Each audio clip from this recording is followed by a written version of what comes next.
ल हेर्नु त यहाँ चर्का हाम्रो आमा दिदी बहिनीले छोरै मान्छेले पनि कति आगो मारेको आगो मारिराखेको जलन त उदाहरण कक गरेको अमै कक गरेको रहेछ त उ त खुट्टा कसरी पसार्थ्यौँ हामी हामीले खुट्टा त्यसरी पसारेर गर्थ्यौँ गेटी कोटेको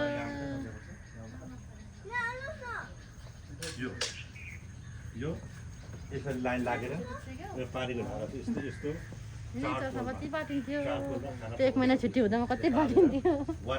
धन्यवाद जतिजनाले सपोर्ट गर्नुभयो हामीले त थाहा पाइने औडा साह्रै राम्रो कुरो नि हो राखेको नि जस्तै गर्नुभयो धेरै थ्याङ्क यू आएर हेर्न पाइयो गजलको सम्झना यादहरू त्यही धेरै ताजा छ धेरै ठुलो कोइला बालेर पानी लाइन लाग्ने जर्किन गाग्रीको लाइन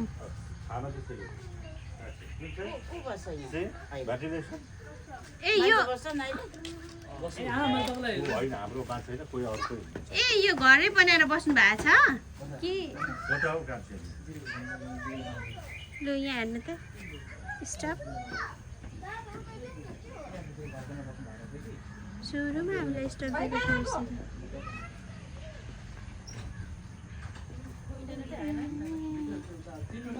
त्यो हेर्नु नि त्यो पढेको चाहिँ कस्तो नि खुट्टा पसारेर हेर्नु कसरी बजाएर पढिरहेको उयो माथिको अप्सनल म्याथ हो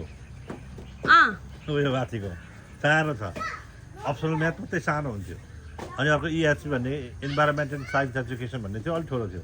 अप्सनल म्याथ सबैभन्दा सानो किताबहरू राम्रो बनाएर चाहिँ ल